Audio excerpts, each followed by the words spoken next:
Bienvenue sur Africa 24 dans cette nouvelle édition du 12-15. Voici les titres de l'actualité. En République démocratique du Congo, Tryphon-Kinkey Malumba, candidat à la présidentielle, présente son programme électoral, un programme autour de 3 piliers, réalisable selon lui avec un budget de 90 milliards de dollars en 5 ans. La Banque africaine de développement soutient l'intégration régionale de la région Afrique de l'Est, un soutien estimé à 3,3 milliards de dollars qui permettra de développer les infrastructures de 13 pays de la région. Et puis, au Burundi, le gouvernement souhaite atteindre son objectif fin zéro d'ici 2030. Pour ce faire, le ministre de l'Environnement, de l'Agriculture et de l'Élevage préconise la modernisation du secteur agricole, une mesure qui permettrait d'éradiquer la faim dans le pays. En République démocratique du Congo, le candidat à la présidentielle, Tryphon-Kinkey Malumba, présente son programme électoral baptisé « Faire à nouveau rêver le Congo », un programme articulé autour de 3 piliers que l'ancien ministre souhaite réaliser avec un budget quinquennal de 90 milliards de dollars. Reportage de notre correspondant Jacques Amboka, commenté par Neide Claude-Bessin. Faire rêver de nouveau le Congo et recréer la cohésion et le consensus perdu, c'est le projet de société de Tryphon-Kinkey Malumba, candidat à l'élection présidentielle du 23 décembre prochain. Présenté ce mardi 16 octobre 2018 à Kinshasa, ce programme est chiffré à 90 milliards de dollars pour 5 ans. Le programme s'articule autour de 3 piliers. 3 piliers principaux. Premier pilier, recréer le consensus perdu en vue de l'action. Deuxième pilier, écouter en vue de relever les défis. Troisième pilier, faire germer un mental de conquérant. Kinkey Malumba va se baser sur l'arsenal juridique déjà existant pour remettre le pays en marche. Une fois élu, il changera selon lui le mode de scrutin de la présidentielle, passant du suffrage universel au suffrage indirect.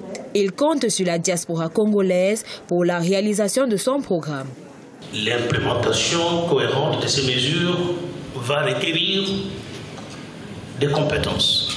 Oui, des compétences avérées que nous allons rechercher et recruter principalement dans notre diaspora congolaise qui en enferme un bon nombre. Dernier ministre de la communication et de la presse du maréchal Mobutu, patron du journal The Soft, Kinkey Malumba a aussi occupé des postes ministériels dans le régime actuel. Membre de la famille politique du chef de l'État, il a créé la surprise en déposant sa candidature pour la présidentielle du 23 décembre, allant ainsi à l'encontre de l'initiative de la famille politique du président sortant. La Banque africaine de développement approuve une stratégie pour accélérer la transformation de l'Afrique de l'Est, un soutien estimé à 3,3 milliards de dollars, basé sur l'intégration régionale et le développement des infrastructures de 13 pays africains. En effet, les pays de la région sont confrontés à des infrastructures obsolètes, et ce alors que l'Afrique de l'Est a la croissance la plus rapide en Afrique. Les précisions avec Adilatou Badawi.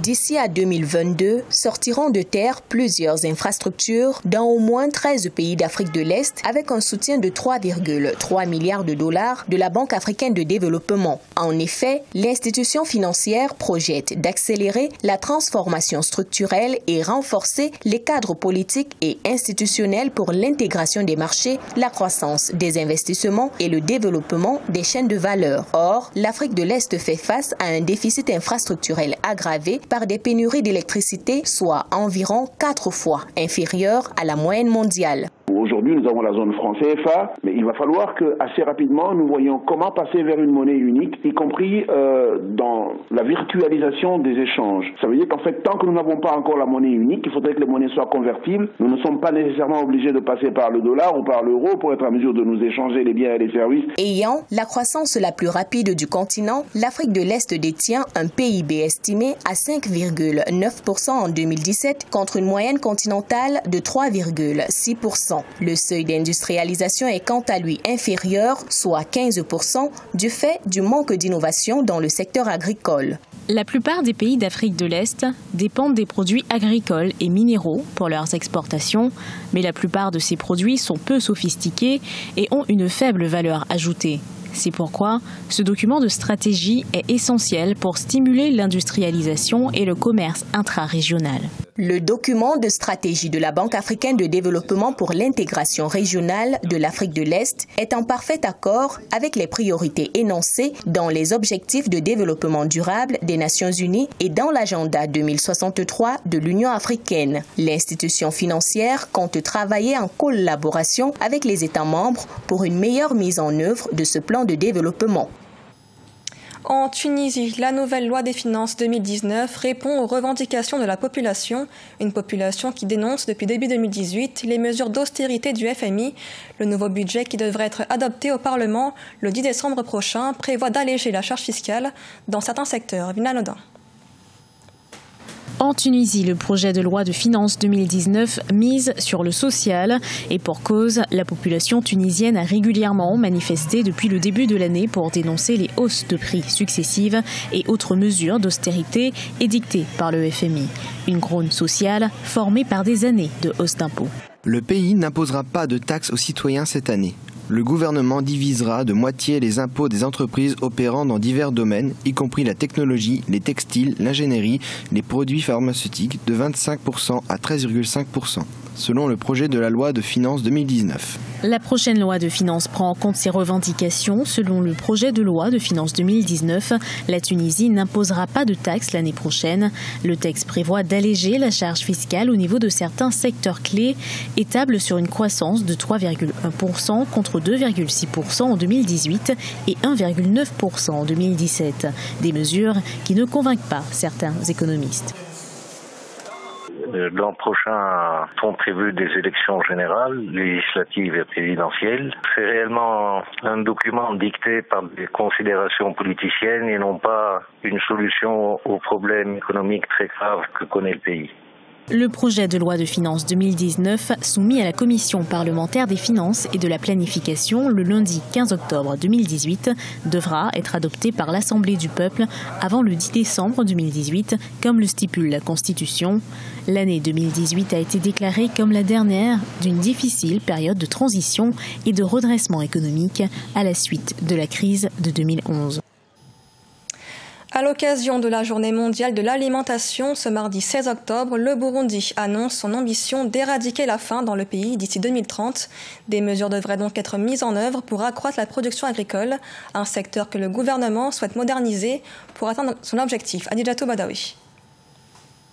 821 millions de personnes, soit une personne sur 9, sont sous-alimentées dans le monde, d'après les données de 2017 de l'Organisation mondiale de la santé. Au Burundi, par exemple, où le taux de prévalence de la malnutrition aiguë est de 4,5%, le ministère en charge de l'environnement, de l'agriculture et de l'élevage mise sur la vulgarisation des nouvelles technologies dans le secteur agricole en vue d'atteindre l'objectif visé, faim zéro d'ici 2030. Cette modernisation devra se traduire par la régionalisation des cultures, la promotion de l'agriculture familiale intégrée, la mécanisation de l'agriculture, la préservation des terres agricoles et la transformation des produits agricoles. Elle se traduira aussi par le repeuplement du cheptel et le renforcement de la gestion post-récolte, par la multiplication des greniers communautaires et la diffusion des techniques adéquates de conservation, de transformation des produits agricoles et d'élevage, ainsi qu'une meilleure organisation des circuits de commercialisation. Parmi les stratégies mises sur pied pour contenir la sous-alimentation figure la stabulation permanente de l'élevage qui favorisera, selon les autorités burundaises, la production de la fumure organique et la réduction de la propagation des maladies. J'encourage le gouvernement burundais à augmenter son budget dans le sens de l'augmentation de la productivité agricole. Il faut bien évidemment au niveau institutionnel organiser l'agriculture, mener des politiques